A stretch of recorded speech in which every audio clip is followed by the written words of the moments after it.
Hello, everyone, and welcome back. My name is Courtney. I'm here with my spouse, Royce. Together we are the Ace Couple, and we made a mistake. Oops. Hopefully a relatively minor one. Kind of a funny one. So, months ago, I decided to purchase a D&D Date Night bundle. I believe the exact advertisement that was sold to me sounded so awful that we thought it would be good podcast material, and we were kind of curious about just how they did it, but the advertisement was like, spicy D&D night for couples. Yeah, and so reading this, we thought, oh, this may be the D&D equivalent of us playing like the Fog of Love board game. Yeah. Where it has a very intentionally aloe setting, and wondering how that might translate into a role-playing setting, given that we both have experience playing and writing D&D adventures. And the bundle itself advertised it as something somewhat physical, like actual pieces, maps. Oh, yeah. The advertisement I clicked on showed a physical adventure book and maps and card handouts. Which is interesting, even from like a creative writing perspective, if this is a product that is billing itself to probably people who are maybe not super experienced in TTRPGs, or maybe like one person in the partnership is experienced enough and is trying to use this as a means to pull someone else into the medium. I was kind of expecting something that was maybe a little cheesy or corny or rather simplistic, but I thought analyzing the approach might be interesting.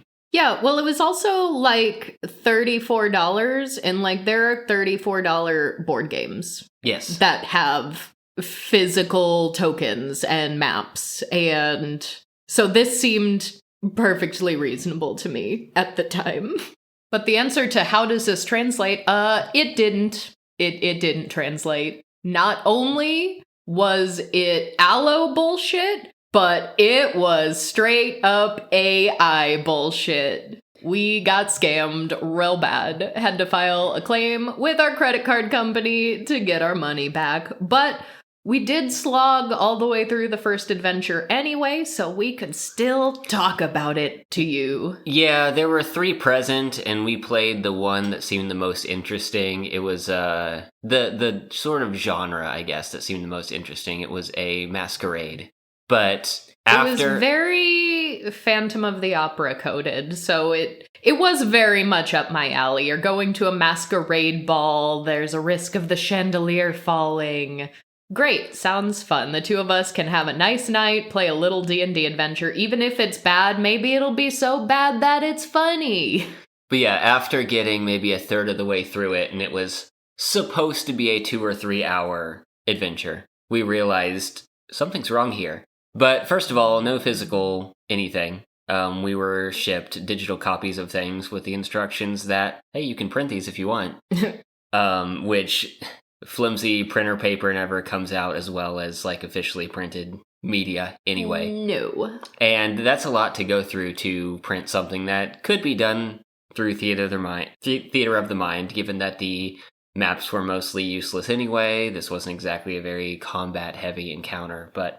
Well, it had a very odd suggestion, because I assumed, even as a one-shot, that one of us would act as the DM and the other would act as the player, and whoever is the DM would read the adventure and then run it. It didn't actually suggest that. You were supposed to be able to just sit down without any preparation and play it, and it actually said each chapter, it was broken up into 4 chapters, you should alternate DMs. Right, which that made it more difficult for us to figure out what was going on until we actually sat down to play it, basically right before we started recording this, and 2 months after purchase? Something like that. More than that, even. There were 3 small adventures present, all supposedly written to scale to an individual player, so that you could play it one person DMing, one person playing. And it said in the instructions, either one person could be the DM, one person could be the player, or you could alternate because they all have these 4-act structures. So we decided for the first one, let's see if this works. Let's see if this is actually written in a way where you can hand off like that, because supposedly, as a collaborative storytelling game, that was supposed to keep a little bit of mystery for both people. Allegedly. So you went first, and immediately we were rolling our eyes at the hook. But it also didn't take too long into playing before we realized that our player and DM abilities and our instincts as, people who have written adventures like this, far exceeded that of what the game anticipated. Yeah, so the hook was basically you as the player were sort of a minor noble, someone in the aristocracy who was invited to this big annual event put on by the Duke, some of the other people who were the most influential people amongst the aristocracy present. But there's danger afoot, and you receive a message to try to stop that. A second letter. You get a letter inviting you to the party, and then you get a second letter being like, there's a plot. Someone's gonna try to drop the chandelier at midnight. Signed, your secret admirer. Yeah, please do something about it for, I don't know, your conscience, the good of society. The signed your secret admirer. First of all, I also had no idea what side I was actually on, who any of these people were to me or why I should care. So I was trying to find reasons to care, but it was way too vague for that.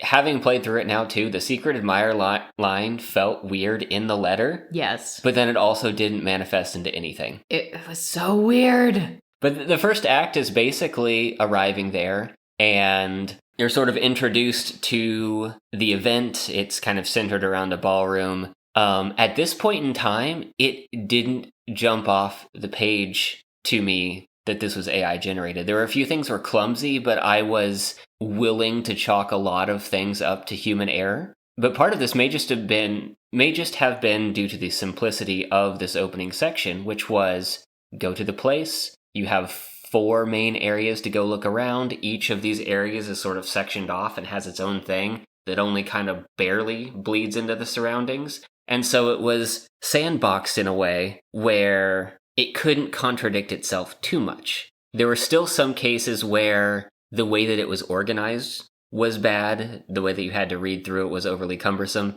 but we've also used published material from Wizards that sometimes has a cumbersome layout, or we've seen typos in printed books from large companies and things like that. Yeah, well, it was funny going back after playing this to read that first chapter, because it was the one that you were writing, because not only as players, being who we are, did we just totally disregard any of the romance bullshit. We also absolutely disregarded all of the gender role stereotypes that were baked into it. And I didn't even realize that at the time, but it was really funny because you had to use your previous skills as a DM to basically paint a picture for me in a way that the book didn't recommend based on other things it said. Because I went to the buffet first. And what was it? It was there's a guy here, if you're a woman, he's gonna try to get into your pants. It literally said, try to get into your pants. And if you're a guy, he's gonna challenge you to an arm wrestle. Well, there was a drunk, minor lord here. I forget what his title was, but he was an affluential person who had had too much to drink, who was being very snobby and was, said to be flirting with basically any woman present. And it was kind of amusing. I guess I'll get to this in a minute. The adventure, now that I know that it was more than likely AI generated, had very explicit things where it was oh, you can make a check here. This is the thing you do here. But failed miserably at any attempt to go outside of a very strict pathway of instructions. Yeah, you said it was sandboxed. It was railroaded heavily, frequently. Yeah. By the term sandboxed, I guess I didn't think about using an alternate term. I didn't mean as like a sandbox game where you can just go anywhere, do anything. I meant that each little section was like cornered off. Like, here is a place, you can only do a limited amount of activities over here, and you can go to another place, and these two might as well be separate worlds. Like, they don't really impact one another. Yeah, well, I mean, first of all, we were playing a sorcerer, and I guess we didn't even really determine like a gender before we started because it didn't seem that important to us, but then turns out all over the game it's like, if you're a woman this, if you're a man that. So I guess you just sort of instinctively treated the character as a woman for the sake of this guy and this encounter. But also, it told you before to make a high charisma character, by the way. Yes. But it suggested sorcerer, bard, or a charismatic fighter. Rogue was in there too. And we were like, where's the warlock? We said that before we even started. We're like, What do you mean it doesn't say you should play a warlock? But I rolled the character while you were finishing up some work, and I had the thought, I have low expectations for this adventure in the first place. There's probably going to be a lot of ways to break this. And I immediately thought about a warlock with the invocation to be able to cast Disguise Self at will is probably something that this is not prepared for. I also, when rolling the sorcerer, decided against the aberrant sorcerer, which has psionics, because any means of telepathy is probably going to ruin aspects of this adventure. Like being able to do detect thoughts would probably completely... This is before having read what was going on. I figured that would probably be game-breaking in some way. That theory was proven true. Yes. This game was not prepared for most things. But anyway, I started the story about this drunk lord at the banquet. It basically said he was flirting with anyone present. If you are playing a guy, will challenge you to what they called a friendly arm wrestling contest, and if you beat him at the arm wrestling contest, he'll chat with you a bit. Otherwise, if you just exist as a woman, he's going to make a pass at you, and you just need to succeed in a super easy deception check just to let him ramble on about his own stuff to get the information you need and then walk away. Yeah, so that was interesting because in order to try to do the book's job for it and set the stage for me to be like, here is a person who is actually drawing your attention in some way, you improvised a scene where he was arm wrestling with another guy because you read, oh, if you're a guy, he'll challenge you. So you just extrapolated, he's probably challenging someone else to an arm wrestle. And so I preemptively was like, fuck all those gender norms. I strolled right up to him and challenged him to an arm wrestle. I had a feeling you would if presented that option, but without seeing it laid out beforehand, you wouldn't have thought to do so, because you paused in the area to try to eavesdrop first. Mm-hmm. I tried to win on a straight strength roll, but I rolled horrendously. There was a lot of really bad rolling today. But I was a sorcerer, so I casted Shocking Grasp on him in the arm wrestle. Because he was obnoxious, and he deserved it. I clarified, you're not fully casting the spell, you're doing a non-lethal shock. Non-lethal damage, please. We modified the cantrip so a random nobleman doesn't just die in the middle of a party. Non-lethal damage on the arm wrestle, please. Just so I don't get kicked out immediately. Right. But after that, kind of moving around the central area gathering information, this little adventure segment was basically gated. You have to go around and make some checks and gather some clues.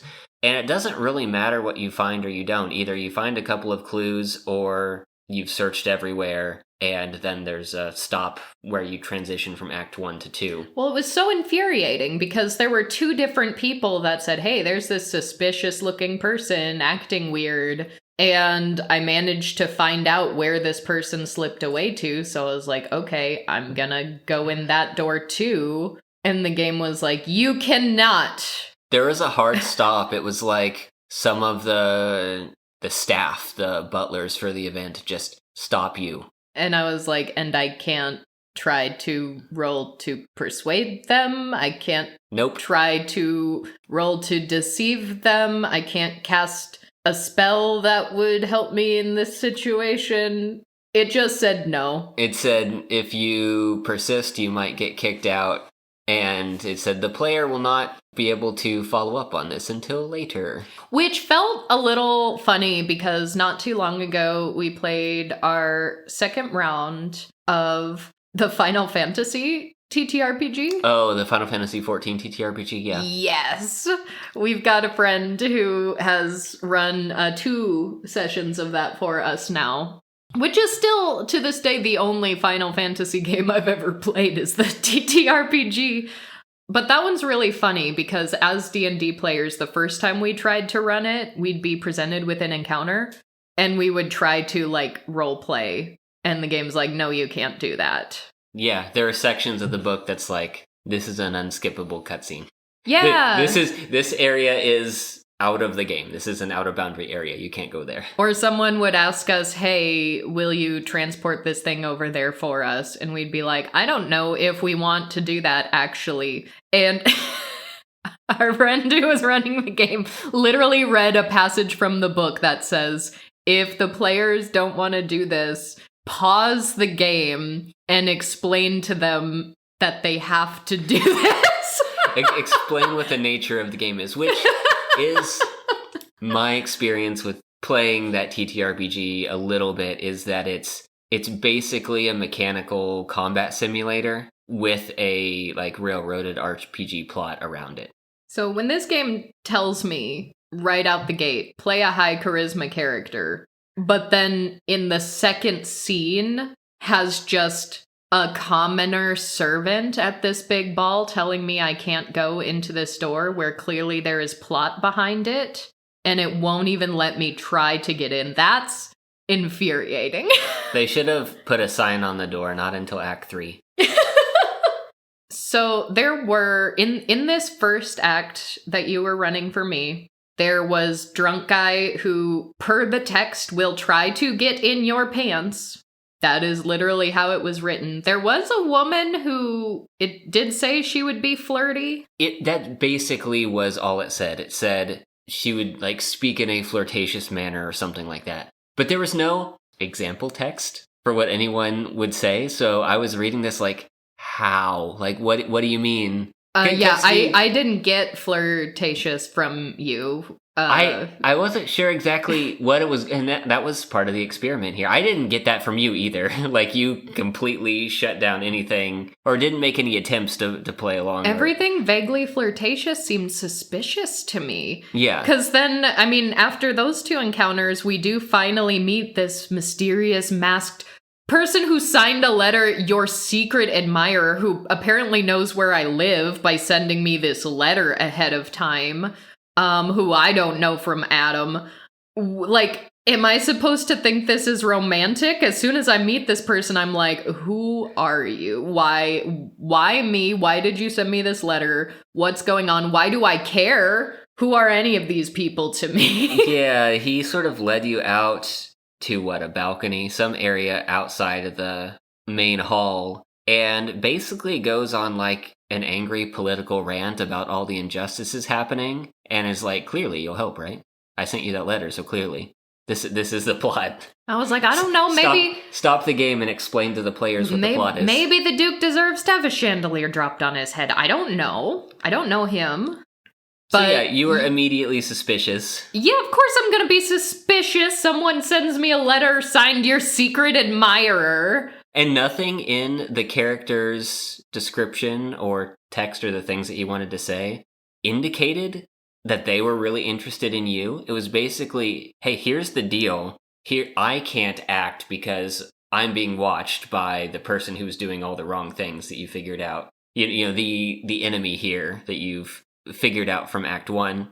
I can't act, so I need you to do the next step. Go in this direction, go find this person. And then he just, like, broods under the moonlight, and it's up to you, like, oh, if you want to go over to this brooding man and dance, you have the opportunity to, but you were just Why would I dance with this brooding man? You were just side-eyeing him as you slunk into the hedge maze. I did. I pulled off my mask just so I could glare at him sideways.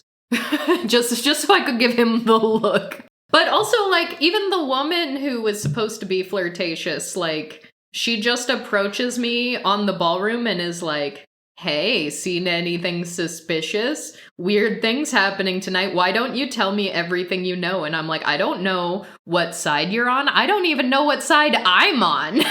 This person they used the word flirt in description for that scene, which there wasn't a lot of pre-written text to go off of. There was a description for each area, but they didn't really give any characters a voice. And this character was just mentioned as being someone who was a gossip. They were going around from group to group, speaking in a, like, flirtatious manner, which I interpreted to mean, like, sometimes at social events there are people who are just very bubbly and personal. And, again, how? But it started to occur to us, one, we got into this and weren't feeling those vibes from the situation. You were immediately suspicious. I wasn't given... I would have done better with better examples. But also a lot of the framing just, like, didn't make sense. It didn't seem like a very romantic evening when everyone is concerned about a chandelier being dropped on someone's head at midnight. Like, there are other things going on. People are worried. Someone's running around bumping into people, smelling of oil with something nefarious on their tool belt. So after encounter with secret admirer, he's just like, go into the garden and find a poet who is there. Just do it. Okay, sure. So we switched. Yeah, because then that's chapter 2, so now it's my turn. So as I'm reading chapter 2, before we even started, I said, Royce, is this AI?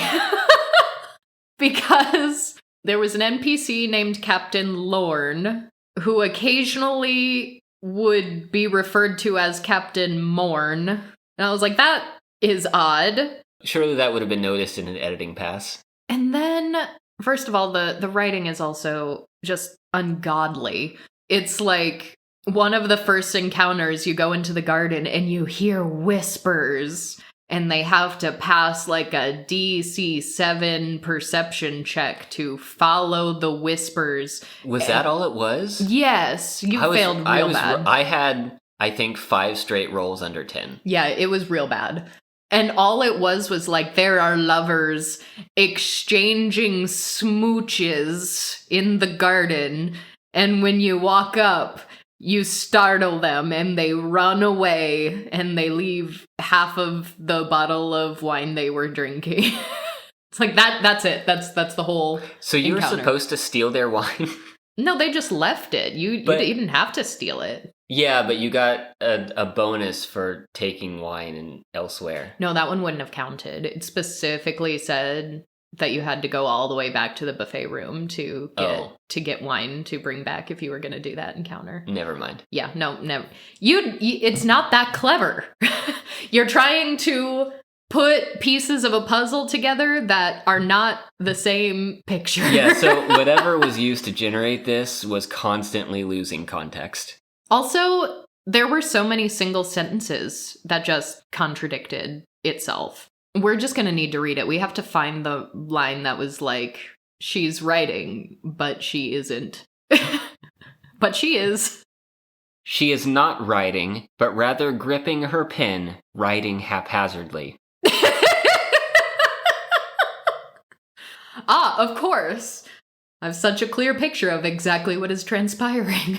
So this is a poet we were told to come find for reasons. And it's like, she's incredibly paranoid. She's afraid. She has a rigid posture. She's not gonna trust you. Even if you tell her that your secret admirer, whose name we were apparently supposed to get, I didn't actually ask for a name, so I still did not know who this person was.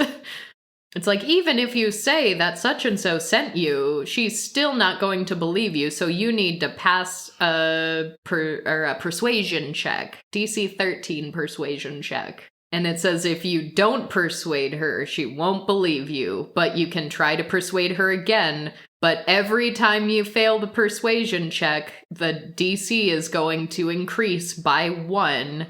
You failed 3 persuasion checks in a row.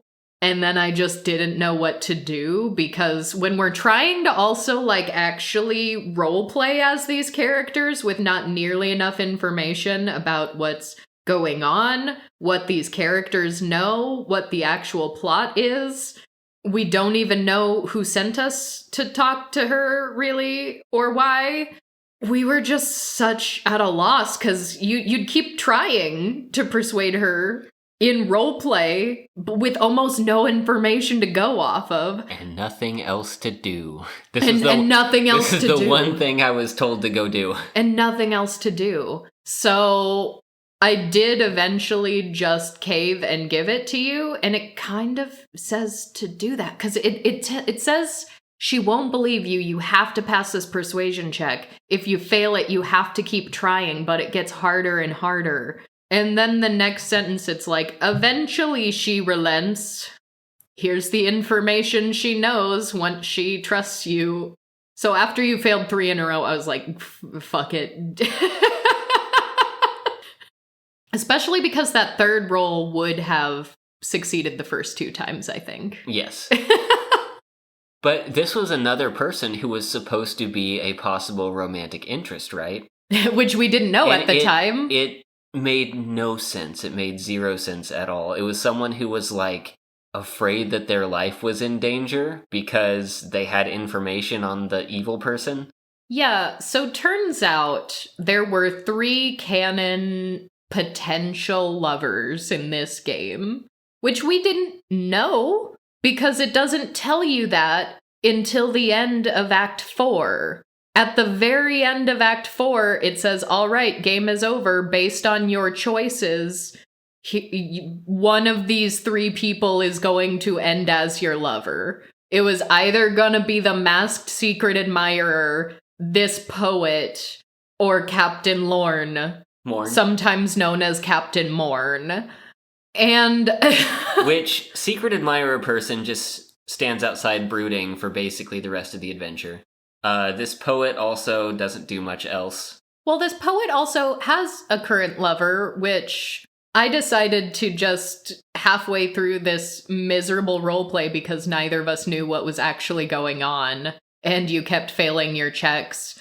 I decided to just give you everything the text gave me, even though it was weird and clunky, because there was one line that was like, oh, she's worried about not only her safety, but also the safety of this other lesser noble. And then in parentheses, it said, who is her secret lover? And so I decided to just go full soap opera at this point, because I was like, fine, we'll say you passed that roll, because we have to get through this encounter to finish the game, apparently. And so, because it said one of the ways you can get her to trust you is to promise to try to protect the safety of her lover. But the only time it said she even had a lover was in parentheses earlier, which sort of implies that that's a secret. But I was like, all right, I guess I can try to find, like, ways to get her to trust you more. So she's like, but I'm afraid for the safety of my secret lover. Whose name we did not get. It just says she has a secret lover. And basically, after you earn her trust, or she just caves because there's no way to earn her trust. If you fail enough rolls, it's gonna become impossible. Yeah. Then she's like, I hid a ledger in a flower pot in the garden maze. Go find it. And I did. My dice finally cooperated. Well, on the way, you ran into Captain Lorne, sometimes known as Captain Morn, and he asked you if you've seen anything suspicious tonight, which sounds... It was very similar to the random woman in the ballroom. Like, there was no creativity in how these NPCs would interact with you. But you did decide to tell him. Yeah, I decided Captain, employed by the Duke, who's probably going to die. We had already gotten some... Wait, did I metagame this? Maybe not. Because I had DM'd the first one, I knew that the Duke had also received a letter, probably not mentioned as from his secret admirer. That would be I assume it was not signed exactly the same as ours. I don't think you said anything to him about a duke getting a letter.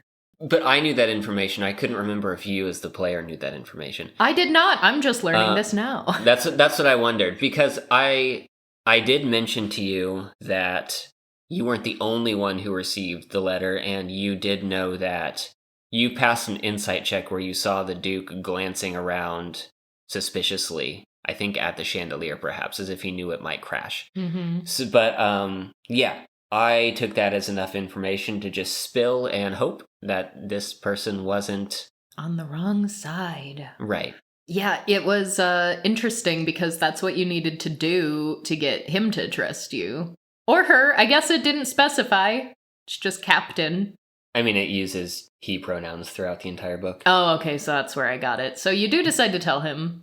And it's like, if you reveal everything to him, he will trust you and tell you that the man in the gold and green mask is exactly where you know he already is, because you already had someone tell you that he went there. Right. It's the inaccessible area from Act 1. Yep.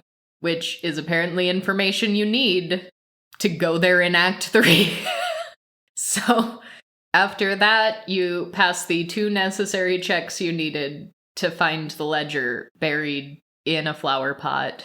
I still don't know exactly what this ledger said. Yeah, it was never specified, was it? It was just secrets from a lot of the nobility kept in a ledger. But, like, apparently it was important, because that's what we were told to come here and do. So then it's time for Act 3, and we switch again. And this I found funny, because before we started Act 2, I asked you if this was AI, and you did not think so. But as you were reading to prepare for Act 3, you went, oh, wait. Yeah. Actually, yes, definitely AI. Given the structure of Act 1, how it was information gathering, how there wasn't a whole lot to build upon, I was still chalking a lot of things up to possible human incompetence. I didn't read Act 2, I didn't see all the mistakes, I didn't know the mechanics, I didn't know that most of the things that were happening in Act 2 didn't really matter, that threads didn't connect, that a lot of things, they just didn't string together very well. There wasn't much of a build to it. I read Act 3. Act 3 is a climax. Act 4 is a very fast resolution. It's basically a 3-act plot. I mean, Act 4 was like a paragraph of here's how it ends. Yes. So Act 3 gives you a binary choice. You can either run out to the ballroom and confront the person who has orchestrated all this, or you can go to that secret area because apparently the staff are no longer watching it and you can just go right through the door. And it introduces a timing mechanic where it's 20 minutes until midnight when the chandelier is going to fall, and each time you do a certain thing is listed by the book. 5 minutes are supposed to go down on the clock. Now, the text takes a sentence or two to pat itself on the back about how interesting this mechanic is. This next section includes an interesting mechanic which called... is very ChatGPT. Looking through it, unless I missed something, it was not possible to actually hit enough situations to wind the clock down to 0 anyway, so I don't think the mechanic even mattered. Yeah, well, this is also the point where when you started seeing, oh, this is absolutely AI, because we weren't planning to use maps, but we did have digital assets for maps, so we also did at one point pull up the maps just to see what they are, and they clearly do not actually have anything to do with what was happening. Like the map of the garden, yeah, there's a big fountain in the middle, which is where you talk to the poet by a fountain. But there's supposed to be like a hedge maze that you have to make checks to get through to find a flower pot, which just doesn't exist on the map at all. So not functional, even if you're trying to use them. Yeah, it really felt like whoever orchestrated all this just grabbed some random maps off of Patreon that were theme appropriate and bundled them together. Probably without the appropriate licensing. But the thing that really set this in were the stat blocks. The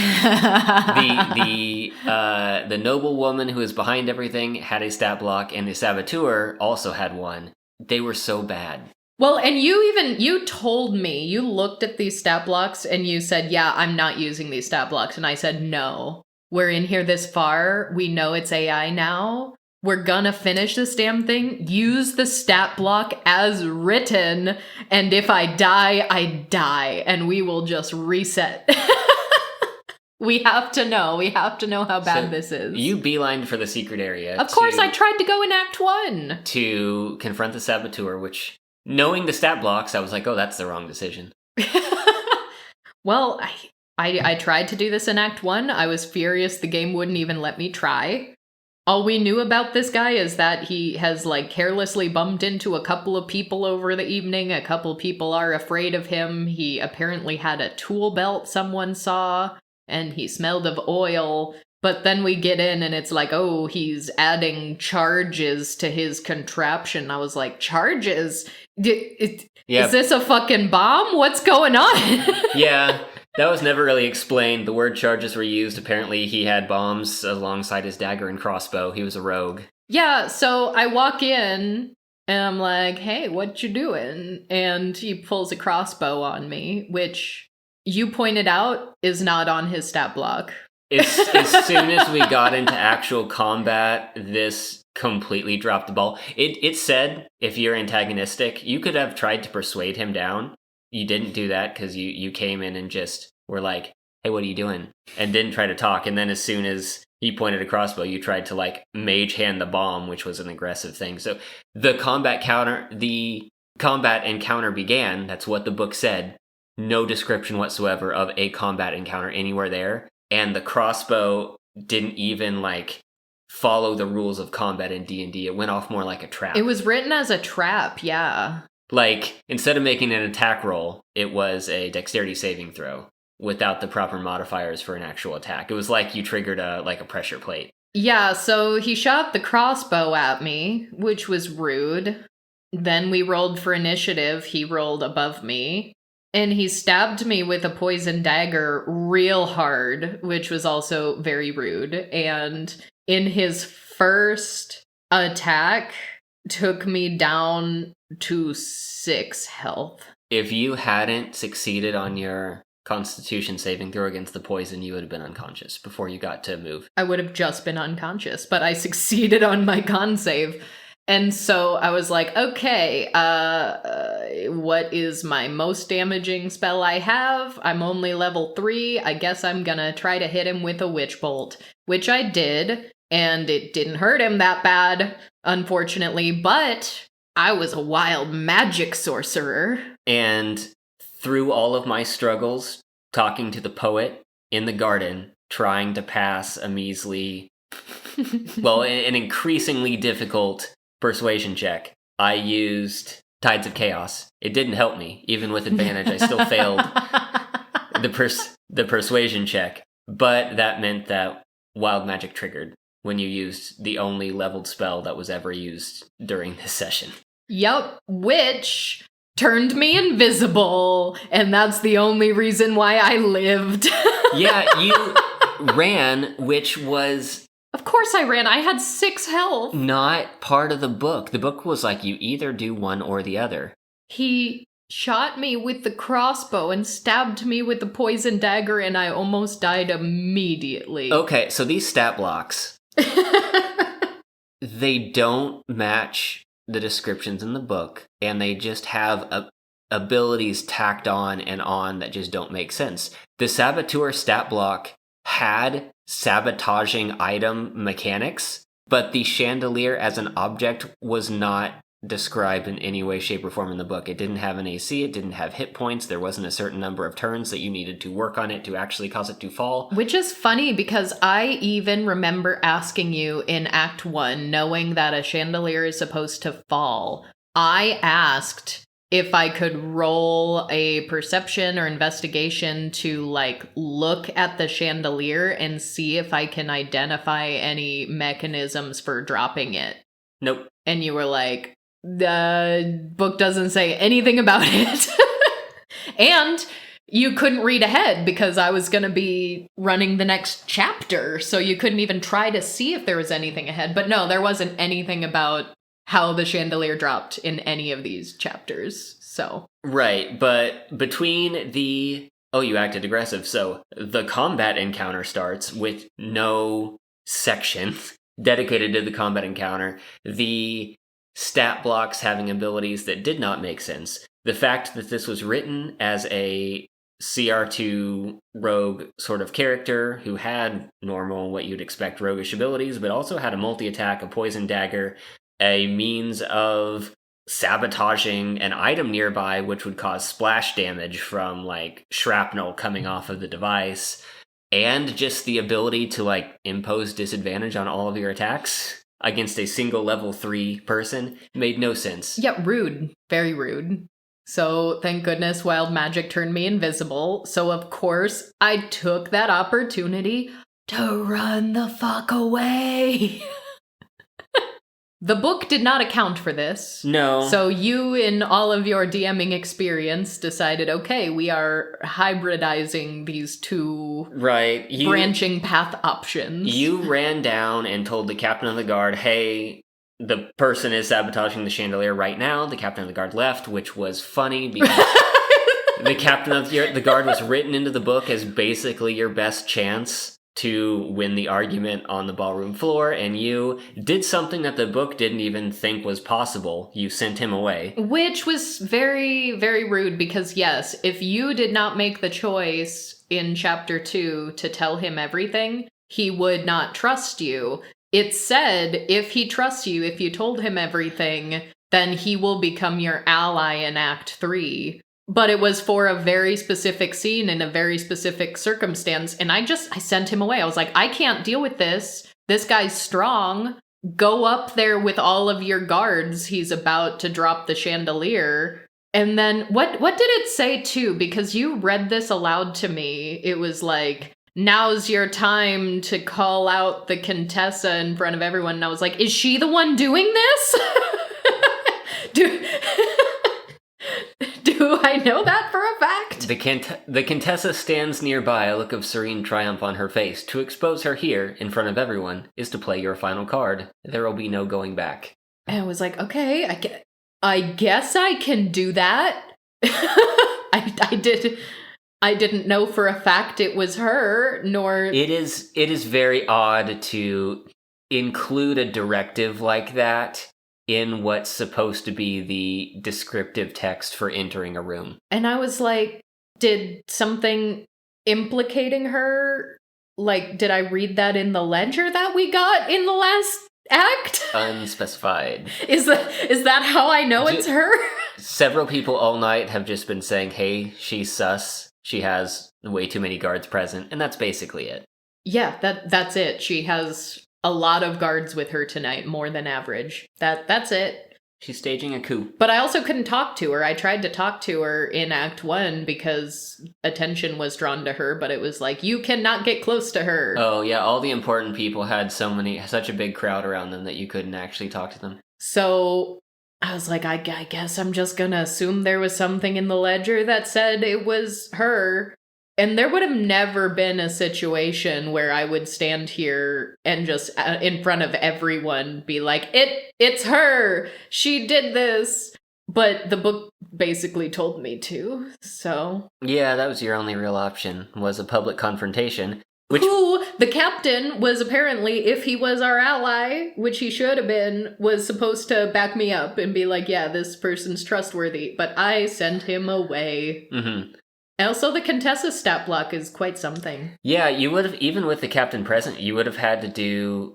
There were 3 rounds of checks. The second one, you would have succeeded automatically with the captain there. Instead, you had to make a check to succeed. You did succeed on the second round. But the first 2 were rounds 1 and 3 were contested checks against her, which, again, the text in the book does not match the Contessa stat block. She has a bunch of random abilities that don't make sense, just like the saboteur did. Oh my gosh, you have to read them, because I was just shocked when you were explaining some of these to me. So, just right off the bat, this is in order to win the game with a good ending, basically, you have 2 checks that you need to make against her. Because you have to get 2 out of 3, so you have to win one of these 2 contested checks. For one of them, she has a +8. For the other one, she had a +6. You're a level 3 character. Your highest skill bonus was a 6. So you were at best even, if not worse. If you actually paid attention to the stat block instead of ignoring it, apparently she has advantage on all charisma checks, period. Reducing that chance of success there significantly.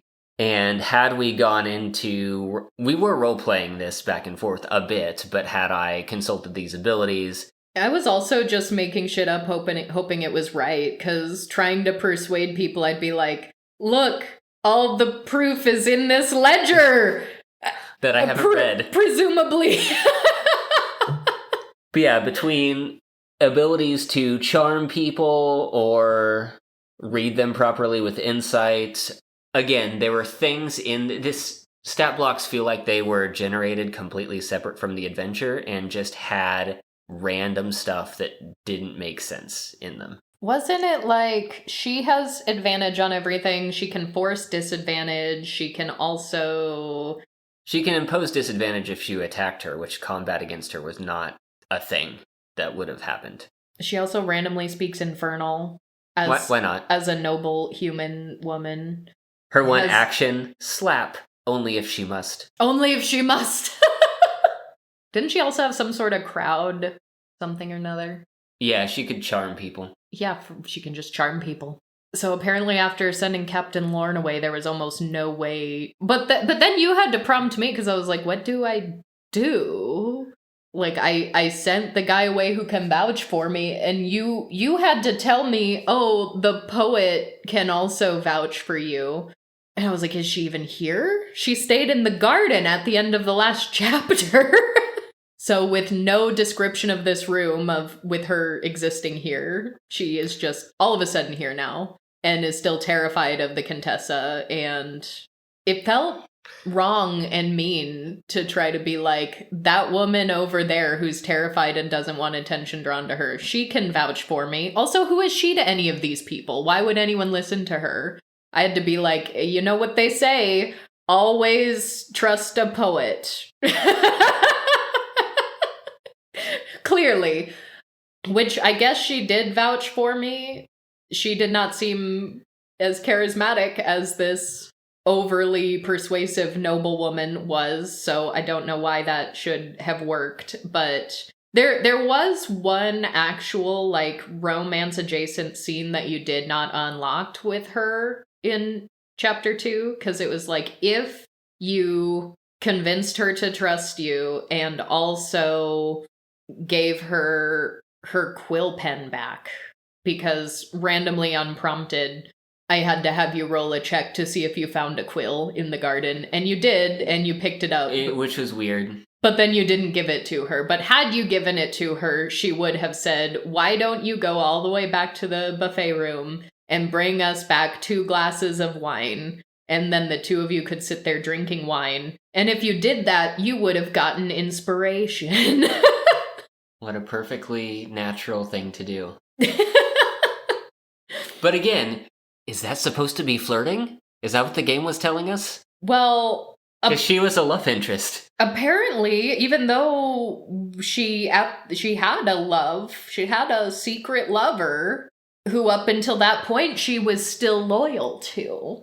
So that, I don't know. It's all a mess. There's no understanding allos nor AI, and this is an allo AI.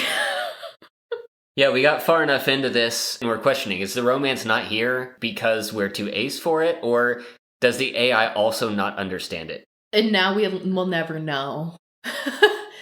But, yeah, so basically, you decided, even though I didn't stay on any of the story tracks perfectly that it wanted me to, you made the executive decision that I pulled enough strings that the chandelier would not get dropped. Yeah, I merged the endings, which there are 6 potential endings mentioned, which made the resolution, Act 4, complicated. Because it was either you choose the first path and you go into the ballroom and confront the Contessa, and you either succeed or fail, and that has 2 different endings. Or you go up to the Saboteur and you have 4 different endings based on whether or not you killed or incapacitated the Saboteur and whether or not you were able to disarm the charge that was going to bring down the chandelier. And so there are, 4 permutations based off of that. But you kind of ended up with half of 2 different endings because you bridged both paths and told the guards to go arrest the person up there. Which you just assumed they could do that because they didn't have stat blocks. Well, one of the paths says that your secret admirer just goes up and single-handedly subdues this guy. Which, if he can do that... Why did you get stabbed? Why? Literally. First of all, why is he enlisting me to do this in the first place if he's so much stronger than I am?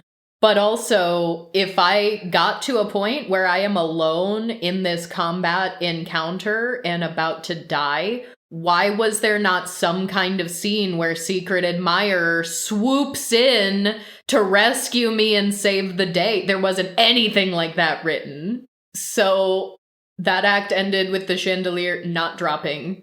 Act 4 was, it was like 2 paragraphs based on previous decisions made. So there wasn't any role playing. It was just me trying to make sense of what ending we actually got, because all the decisions made were not any of the things the script anticipated. Yeah, nothing fit cleanly. And some of there was like a point tallying system, like you used to see like at the end of some kind of, quiz, like which category do you fall into? Well, it starts with, okay, if the saboteur in the mask gets apprehended, he gets unmasked in front of everyone, and it's Lord such and so, which is a name that we have never heard. It means nothing to us, but in parentheses, it says, this is the poet's secret lover. Okay. This is the first time we heard this name. Also, the only way I was able to even say that she has a secret lover is because I decided to go soap opera ridiculous about that, because there was no good way to actually improvise that scene with how little information we had.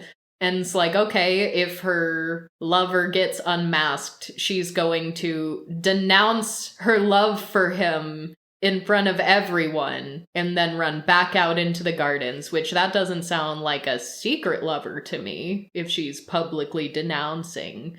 But yeah, and then it says, here are the 3 potential lovers that you will have at the end. It's either your masked secret admirer or the poet or Captain Lorne. And it says, based on all the decisions you made, here are how you can get or lose points of their favor. And basically, whoever you had 3 points with was your lover at the end. And then there were little cutscenes for how you and your lover end the night. And we just barely had 3 points in Captain Lorne, which was basically only because you told him everything you knew in Chapter 2, and the chandelier did not fall.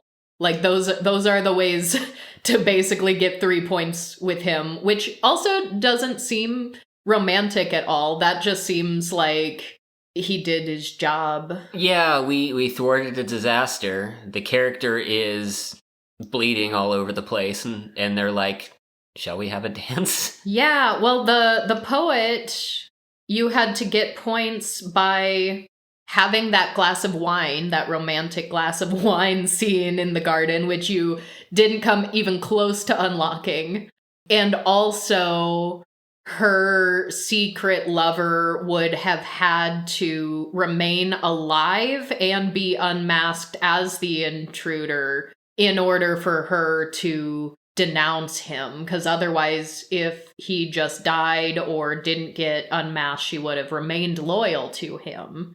So you did not have enough points from her. We didn't have any points for the masked secret admirer because apparently in Act 1 I was supposed to dance with the suspicious brooding man, and I did not. And so, as I'm reading this chart, going, it would have been really close because we had exactly 3 points in Captain Lorne and exactly 0 points in either of the other two. If you did not make the choice to tell him everything in the garden, we would have not had points in romance on anybody. And I don't even think there was a paragraph for that option.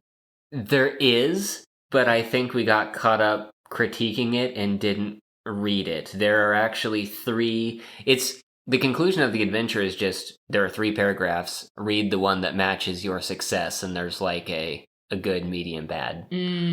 Interesting. See, it was really funny to see your face after all this happened, seemingly out of the blue, because now we just happen to have exactly 3 points in Captain Lorne / Morn. It's like, all right, everything's cleared out. This guy gets arrested. Everyone leaves. So now it's quiet and the ballroom is empty. And you walk up to your lover, Captain Lorne, for a dance. And you share a silent waltz and bask in this new partnership. And you were like, Captain Lorne?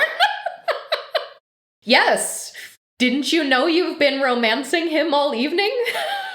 Did you miss that? So yeah, that was a mess. It did occur to me a little while back, I was trying to search for a different writing tool, and I did stumble upon AI-assisted D&D DMing tools, and I'm skeptical. How about don't? Yeah. How about don't? Creative writing is part of the experience. But yeah. It was a disaster. Nothing connected here. It was so hard to wrangle. It was difficult to wrangle the loose bits of information into something cohesive. There was very little guidance on how to play any characters or what purposes were. Looking here at the end about, did you get the good, the medium, or the bad ending? The fact that Act 3 was a mixture of different things and didn't play by the rules completely threw that off, because it's like, if you got this ending or this ending, read this text or add this many points. It was so bad. Even just like, first of all, practically both of those potential ending encounters were impossible because you can't fight this guy. I only survived because of wild magic turning me invisible. Almost impossible to win a persuasion battle versus this noble woman who has way too many abilities. While we were role-playing that, like, we did have fun with how ridiculous it was, just because it's the two of us, we know D&D, we know adventures. We realized quickly that this whole game was a lost cause and not to be taken seriously. So when I am sitting here being like, but I have a ledger that presumably has the proof. I didn't read it, but I'm sure it's there.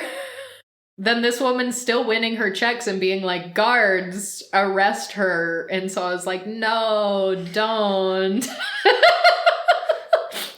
Don't arrest her.